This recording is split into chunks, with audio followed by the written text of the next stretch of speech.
देखिए प्यारे बच्चों, समष्टि अर्थशास्त्र को परिभाषित कीजिए। क्या कीजिए प्यारे बच्चों? समष्टि अर्थशास्त्र को परिभाषित। ये होता क्या है? देखिए प्यारे बच्चों, समष्टि अर्थशास्त्र आपको इस प्रकार लिखना है, फिर ये दो बिंदु देना और ये लाइन खींचना है, ठीक है। इसके बाद डिफिनेशन लिखना है। अर्थशास्त्र की वह शाखा जिसके अंतर्गत अर्थव्यवस्था के संपूर्ण स्तरीय व्यवहार का अध्ययन किया जाता है, समष्टि अर्थशास्त्र के नाम से जानी जाती है। इसके अंतर्गत राष्ट्रीय आय, बेरोजगारी स्तर, मुद्रास्फीति, अंतर्राष्ट्रीय व्यापार आदि का अध्ययन किया जाता है प्यारे बच्चों। कैसे समझ बेरोजगारी किया जाता है प्यारे। अगला क्वेश्चन देखिए, विनियोग को परिभाषित कीजिए। क्या कीजिए प्यारे? विनियोग को परिभाषित। विनियोग इस प्रकार लिखना है, जिसको इन्वेस्टमेंट कहते हैं। किसी अर्थव्यवस्था में पूंजीगत पदार्थों की मात्रा में वृद्धि को निवेश कहा जाता है। क्या प्यारे बच्चों? पूंजीगत पदार्थों की मात्रा में वृद्धि को निवेश कहा जाता है। यह गृह उपयोगी संरचनाओं या यांत्रिक के निर्माण तथा भंडार में वृद्धि संबंधित हो सकता है। निवेश समग्र मांग का एक महत्वपूर्ण हिस्सा है तथा इसमें परिवर्तन से समग्र मांग में उतार चढ़ाव होता रहता है प्यारे बच्चों। अगला क्वेश्चन देखिए क्या कहा गया। भारतीय रिजर्व बैंक की स्थापना कब की गई थी? कब की गई थी? भारतीय रिजर्व बैंक की स्थापना 1935 ईस्वी में की गई थी प्यारे बच्चों, जिसको आरबीआई भी कहते हैं, ठीक है। आगे देखिए प्यारे तो प्रत्यक्ष कर क्या है? प्रत्यक्ष कर क्या है? डायरेक्ट टैक्स क्या है? प्रत्यक्ष कर वे कर हैं जिसमें व्यक्ति की संपत्ति तथा आय पर कर लगाया जाता है। मतलब जिस व्यक्ति पर लगाया जाता है प्यारे बच्चों, उसी का उसका भुगतान किया जाता है। इनका भुगतान उसी व्यक्ति द्वारा किया जाता है जिन पर कर लगाया जाता है, जिस पर टैक्स लगाया जाता है प्यारे बच्चों। प्रत्यक्ष कर आवश्यक रूप से चुकाने पड़ते हैं। प्रत्यक्ष कर के उदाहरण है आयकर, इनकम टैक्स हो गया प्यारे बच्चों, ब्याज कर हो गया, ठीक है, संपत्ति कर हो गया मतलब प्रॉपर्टी टैक्स हो गया प्यारे बच्चों, निगम कर हो गया प्यारे बच्चों, ठीक है, आदि। अब देखिए प्यारे बच्चों, बोला ऋणों का भुगतान पूंजीगत व्यय क्यों है? पूंजीगत व्यय क्यों है? ऋणों का भुगतान ऐसे लिख देंगे प्यारे बच्चों, ऋणों का भुगतान पूंजीगत व्यय है क्योंकि इसके दायित्व में कमी आती है। इसके देनदारी में क्या था प्यारे बच्चों? जो मैंने टैक्स लिया था उसको बाद में चुकाना नहीं पड़ता, एक बार दे देने के बाद। यदि एमपीसी का मान 0.3 है तो एमपीएस का मान क्या होगा? देखिए प्यारे बच्चों, इसका फॉर्मूला है एमपीसी प्लस एमपीएस बराबर 1। तो देखिए एमपीसी मेरा कितना दिया होता है प्यारे बच्चों? कुछ नहीं, तो लिखो इसका 1 लिख दिए, माइनस एमपीसी मेरा कितना दिया हो? देखिए 0.3, तो 0.3 इसको घटा देने में क्या आया? 0.7। क्या है प्यारे बच्चों? 0.7 आ गया। अब कहते हैं प्यारे बच्चों, बंद अर्थव्यवस्था से आप क्या समझते हैं? बंद अर्थव्यवस्था इस तरह लिखेंगे प्यारे बच्चों, अगर आंसर ज़्यादा नंबर मार्क्स चाहिए, पूरा फुल में फुल। बंद अर्थव्यवस्था में किसी देश का अन्य देशों के साथ आर्थिक संबंध नहीं होता प्यारे बच्चों। बंद अर्थव्यवस्था जो होता है, किसी दूसरे देश के साथ लेन देन हम नहीं कर सकते हैं, व्यापार नहीं कर सकते हैं, उसे ही कहा जाता है।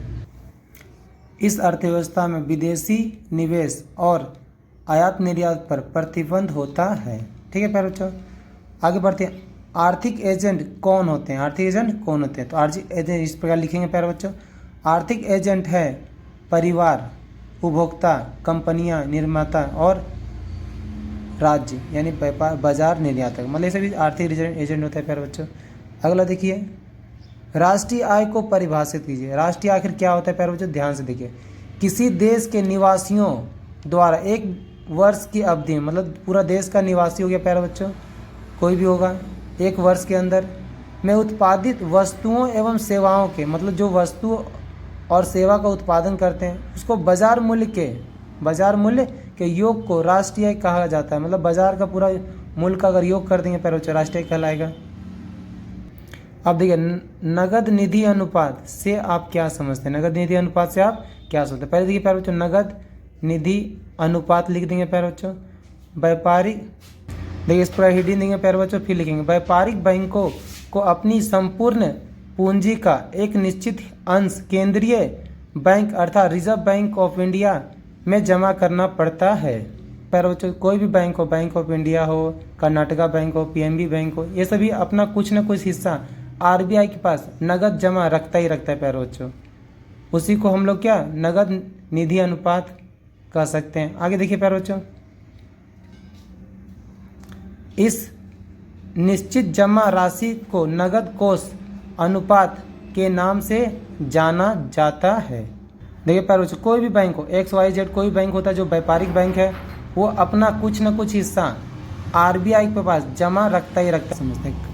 तो कहा जाता है प्यारे बच्चों, सरकार का बजट सरकार की आय का तथा व्यय का वित्तीय नियोजन होता है। क्या प्यारे बच्चों, आय का और व्यय का, मतलब कह सकते हैं कि सरकार ये अनुमान लगाती है कि किन किन स्रोतों से आय की प्राप्ति होगी और उसे किन किन स्रोतों पे खर्च किया जाएगा। देखिए प्यारे बच्चों, सरकार का बजट सरकार की आय तथा व्यय का वित्तीय नियोजन है।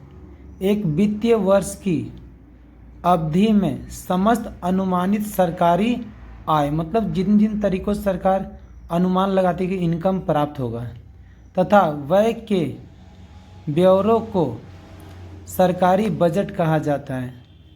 देखिए प्यारे बच्चों, केंद्रीय सरकार के इस वार्षिक विवरण को केंद्रीय बजट या संघीय बजट भी कहा जाता है प्यारे बच्चों, मतलब केंद्र के द्वारा ही बनाया जाता है प्यारे बच्चों, इसलिए से केंद्रीय बजट या संघीय बजट भी कहा जाता है प्यारे बच्चों। देखिए प्यारे बच्चों, राजस्व प्राप्ति से आप क्या समझते हैं, मतलब आसान सी भाषा में वो कह सकते हैं प्यारे बच्चों कि जो इनकम या आय बार बार प्राप्त होती है। देखिए इसका डिफिनेशन क्या बोल रहा है, राजस्व प्राप्ति सरकार की वे प्राप्तियां सरकार की वे राजस्व प्राप्तियां जो ना तो दायित्व का निर्माण करती है प्यारे बच्चों, ना ही उसका दायित्व उत्पन्न करता है और ना ही उसकी परिसंपत्ति को कम करती है, राजस्व प्राप्ति कहलाती है।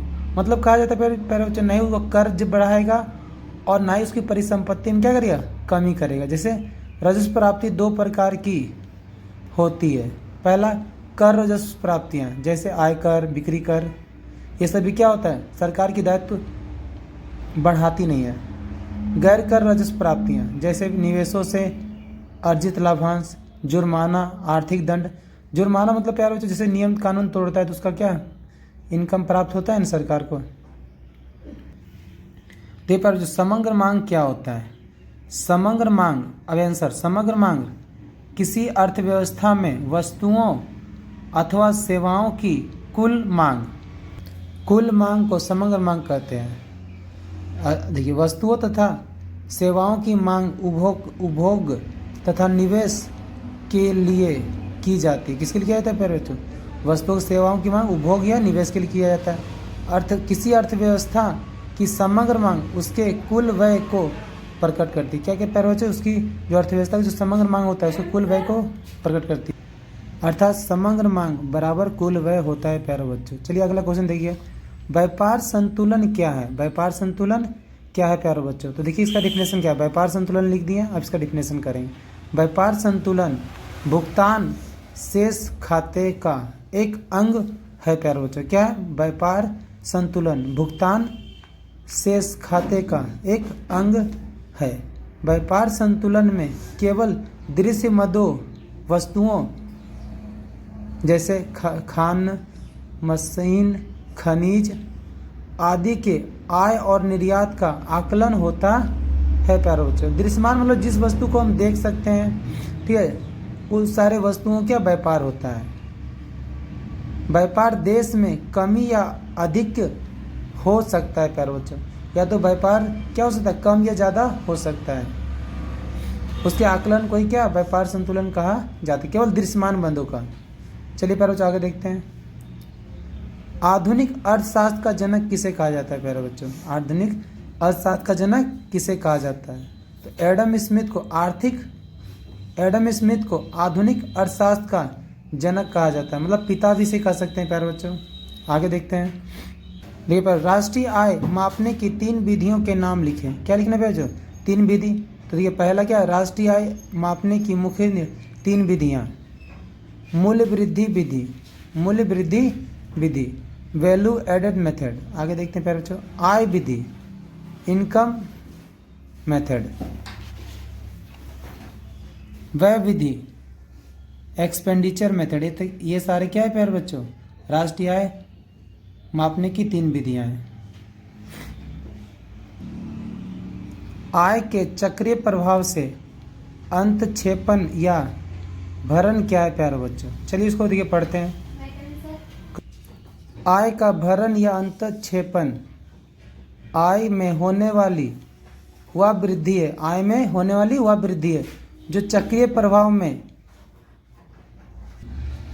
बाह्य किसी और स्रोत द्वारा होती है। बाह्य मतलब बाहर से। आय का भरण अर्थव्यवस्था में आय के सृजन में तेजी लाती है। क्या लाती है प्यारे बच्चों, आय के सृजन में तेजी लाती है। क्या लाती है, आय के चक्रीय प्रभाव अंतक्षेपण। आगे देखिए पढ़ते हैं। मुद्रा की परिभाषा दीजिए। क्या प्यारे बच्चों, मुद्रा, आखिर मुद्रा क्या है, मुद्रा मेरा किस काम आता है, उसका डिफिनेशन आपको देना है। चलिए इसको देखते हैं। मुद्रा कोई भी वस्तु जिसे विनिमय के माध्यम, मूल्य के माध्यम, सामान्य मापक के संचय के साधन के रूप में अथवा भविष्य में किए जाने वाले भुगतान के रूप में कानूनी मान्यता अथवा शक्ति प्रदान होती है। देखिए प्यारे बच्चों, इसको भविष्य में इसको जमा करके रख सकते हैं, संचय कर सकते हैं, भविष्य में इसका भुगतान किया जा सकता है, जिसकी कानूनी मान्यता प्राप्त होता है, मुद्रा कहा जाता है। सामान्य स्वीकृति मुद्रा का प्रधान गुण है। हर्टल बिदर के अनुसार मुद्रा वह है जो मुद्रा का कार्य करता है। मुद्रा जो क्या प्यारे बच्चों, मुद्रा का काम करता है। स्वैत उपभोग को परिभाषित किए। क्या कीजिए प्यारे बच्चों, स्वैत उपभोग को परिभाषित किए, मतलब कंजम्पशन को। स्वैत उपभोग क्योंकि अपनी न्यूनतम आवश्यकताओं की पूर्ति, क्या प्यारे बच्चों, न्यूनतम मतलब सबसे कम पूर्ति एवं जीवित रहने के लिए व्यक्ति को कुछ न कुछ उपभोग एवं व्यय करना ही पड़ता है। देखिए प्यारे बच्चों, बोला जीवित रहने के लिए कुछ न कुछ व्यक्ति को कुछ न कुछ उपभोग या व्यय करना ही पड़ता है। इस न्यूनतम व्यय को शून्य स्तर पर उपभोग या स्वैत उपभोग कहते हैं। चलिए प्यारे बच्चों, अब दूसरा देखते हैं। देखिए क्या बोला गया, पूंजीगत प्राप्ति से आप क्या समझते हैं। क्या प्यारे बच्चों, पूंजीगत प्राप्ति से क्या समझते हैं। तो देखिए पहले पूंजीगत प्राप्ति लिखेंगे, फिर लिखेंगे सरकार की वे प्राप्तियां जो दैत्य का निर्माण करती है और वित्तीय परिसंपत्ति को कम करती है। देखिए प्यारे बच्चों, बोला गया है कि सरकार का दायित्व यानी कर्ज को निर्माण करता है यानी बढ़ाता है, और वित्त परिसंपत्ति मतलब मेरा जो एसेट्स है उसको घटाता है प्यारे बच्चों, उसमें कमी करता है, उसे ही पूंजीगत प्राप्तियां होती है या कहते हैं। बाजार ऋण, विदेशी सहायता, ऋणों एवं अग्रिमों की वसूली, विनिवेश, लघु बचतें, भविष्य निधि या अन्य जमाएं पूंजीगत प्राप्तियां होती है प्यारे बच्चों। चलिए अगला क्वेश्चन देखते हैं। आयात की संकल्पना को स्पष्ट कीजिए। क्या करना है प्यारे बच्चों, आयात की संकल्पना को व्यक्त कीजिए, स्पष्ट कीजिए क्या होता है।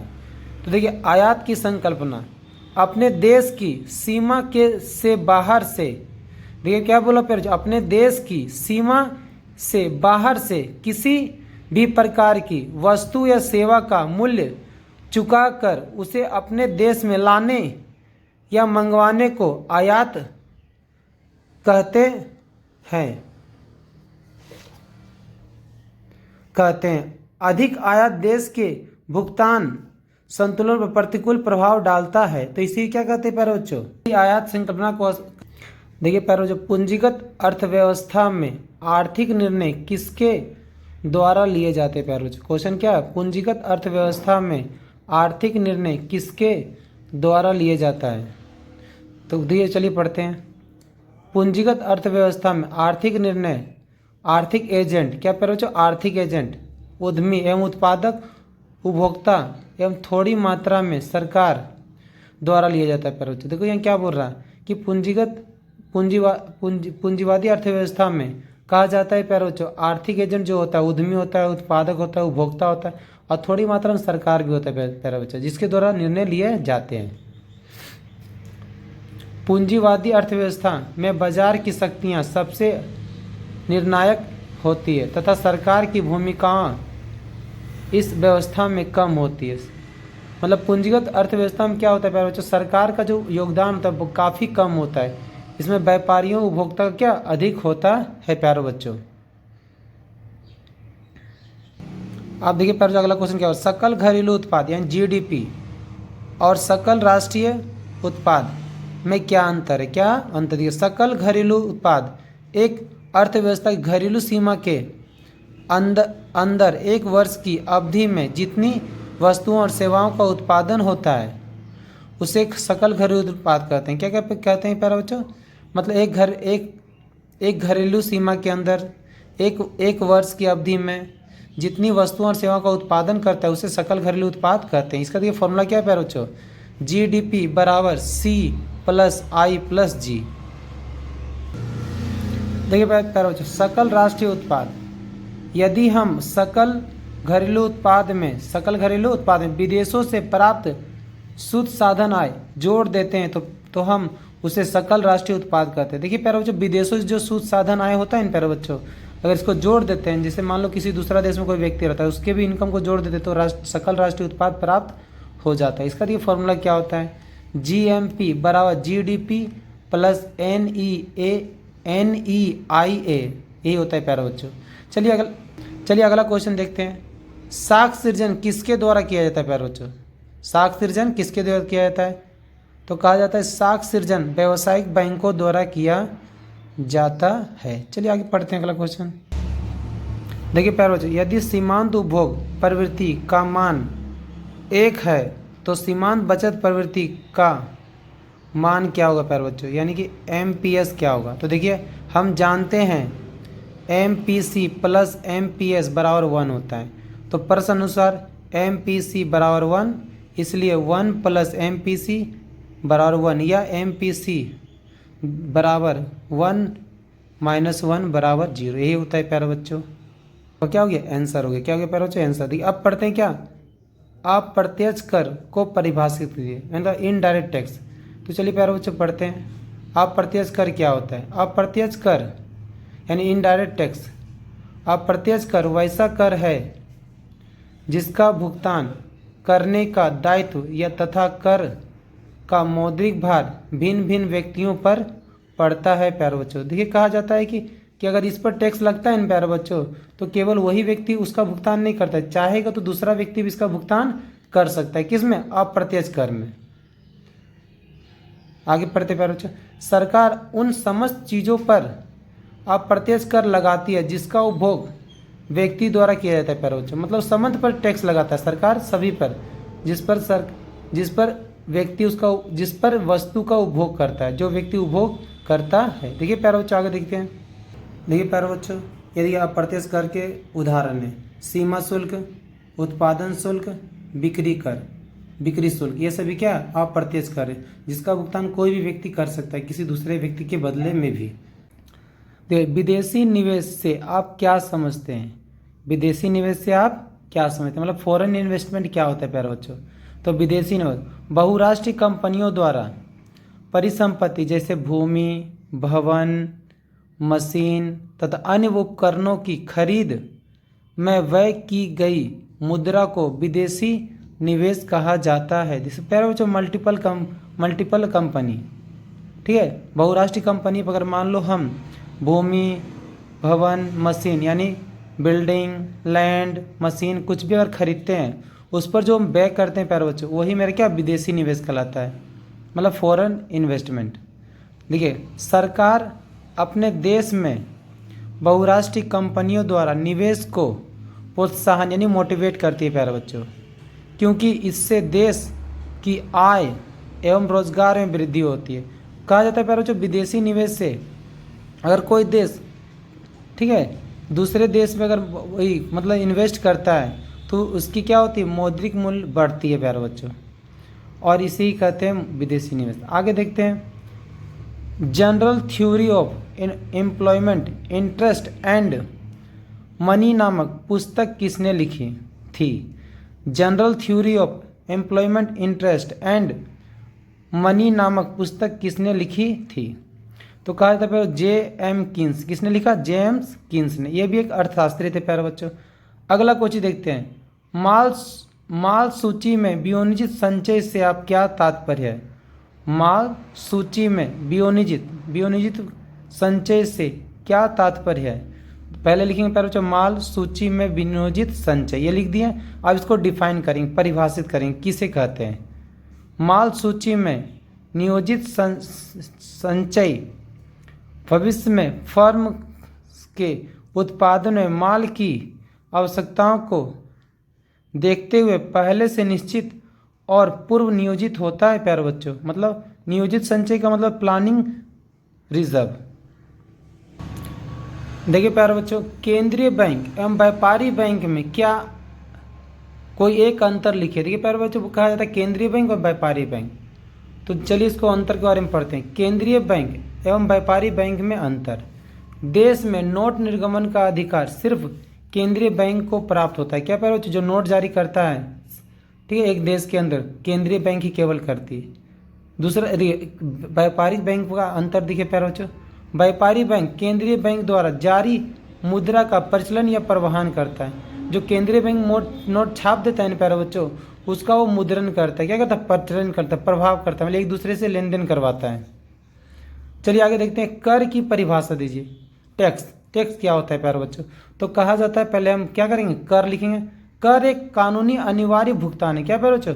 कर एक कानूनी अनिवार्य भुगतान है जो सरकार द्वारा व्यक्तियों व कंपनियों की आय एवं लाभ पर लगाया जाता है।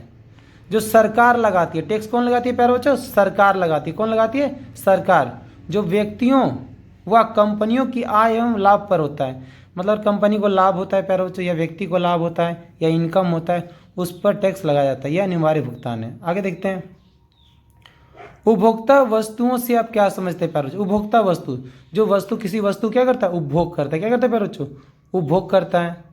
तो देखिए उपभोक्ता वस्तु पहले हम लिख देंगे इस तरह। अब इसको डिफाइन करेंगे, परिभाषित करेंगे। उपभोक्ता वस्तु वे वस्तुएं होती है प्यारे बच्चों, उपभोक्ता वस्तु वे वस्तुएं होती है जिनका उपभोग आम ग्राहक मतलब कोई भी कस्टमर करता है, द्वारा अपनी आवश्यकताओं की पूर्ति के लिए, क्या कहते हैं प्यारे बच्चों? अपनी आवश्यकता की पूर्ति के लिए किया जाता है। ये सामान्यतः अंतिम वस्तु होती है। क्या प्यारे बच्चों? अंतिम वस्तु। अगर मान लो बाजार से कोई वस्तु हम खरीद लिए, उसका मैंने प्रयोग कर लिया, तो समझो मेरे लिए अंतिम वस्तु। जैसे पहनने के लिए कपड़े, जूते आदि। देखिए प्यारे बच्चों, कपड़ा है, जूता है, पहनने के लिए खरीदते हैं। खाने के लिए खाने के लिए बिस्किट, जो बिस्किट होता है, बिस्कुट होता है, कितना सारा लोग बोलते हैं, वो सभी क्या उपभोक्ता वस्तु है। आगे देखिए प्यारे बच्चों, निवेश गुणक की धारणा किसने दी? देखिए प्यारे बच्चों, कहता है निवेश गुणक, इसकी धारणा जो दिया था J.M. कीन्स ने दिया। किसने दिया प्यारे बच्चों? जेम्स कीन्स ने। चलिए देखिए अगला देखिए क्या कहता है। हाँ, अवमूल्यन क्या है? देखिए प्यारे बच्चों, कभी कभी क्वेश्चन इतना पूछता है कि बच्चे को बहुत ही कठिनाई होता है, लेकिन आपको कठिनाई करने की जरूरत नहीं, इसको याद कर लेना है। अवमूल्यन क्या है? अवमूल्यन क्या है? सरकार एवं केंद्रीय बैंक द्वारा आधिकारिक कार्रवाई के माध्यम से विनिमय दरों के अंतर्गत अपने देश की करेंसी की कीमत में कमी करने की क्रिया को अवमूल्यन कहते हैं। क्या क्या कहते हैं प्यारे बच्चों? देखिए क्या बोला है, सरकार एवं केंद्रीय बैंक द्वारा, गवर्नमेंट और सेंट्रल बैंक के द्वारा आधिकारिक कार्रवाई करता है। आधिकारिक मतलब अगर कुछ बात होता है तो माध्यम से विनिमय दरों का क्या करता है बच्चों? अपने देश में करेंसी की कीमत में कमी करता है। करेंसी की कीमत में क्या करता है बच्चों? कमी करता है। कमी करने की क्रिया को, कमी करने की क्रिया, जो क्रिया होता है कमी करता है, उसी को क्या अवमूल्यन कहा जाता है प्यारो बच्चों। चलिए मिलते हैं नेक्स्ट वीडियो में। देखिए पार्ट 4 था प्यारे बच्चों, कैसा लगा कमेंट में हमको बताइए। अगर और चाहते हैं कि इस तरह के इम्पोर्टेंट क्वेश्चन हमारे चैनल में आते रहे तो हमको कमेंट में जवाब दीजिए। ठीक है प्यारे बच्चों, थैंक यू, मिलते हैं नेक्स्ट वीडियो में।